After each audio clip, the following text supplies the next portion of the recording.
সকাল সকাল ঘুম থেকে উঠাই কেক খাইতেছিলাম, তারপরে আম্মু ডাক দিয়ে বললো আমাদের নাকি ধান কাটার জন্য 2টা লোক নিছে, তাদেরকে এখন খাবার দিতে যাইতে হবে। তারপর এইভাবে খাবারগুলো নিয়ে যাইতেছি খেতে, দেখা যাক কোন পর্যন্ত ধান কাটা হইলো।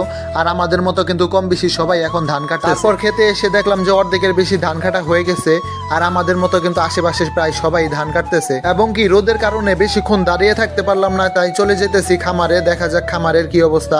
আর আমাদের মতো আপনারা কে কে আছেন এই সময়টাতে ধান কাটতেছেন অবশ্যই কিন্তু কমেন্ট করে বলে দিয়েন। তারপর খামারে আইসা দেখলাম অনেকগুলো ডিম পারছে, আর যে সময় আসছি এই সময় কিন্তু অনেকগুলো ডিম পাইটা থাকে, এই ডিমগুলো এখন আমি সংগ্রহ করব। তারপর লক্ষ্য করে দেখলাম কিছুদিন ওষুধ খাওয়ানোর পর ডিমগুলোর সাইজও কিন্তু অনেক বড় হয়েছে, আর ডিমগুলোর কালারও কিন্তু অনেক সুন্দর হয়েছে। কিছুক্ষণ পর ডিমগুলো সংগ্রহ করার কাজ শেষ করে আমি চলে আসলাম খাদ্য দেওয়ার জন্য।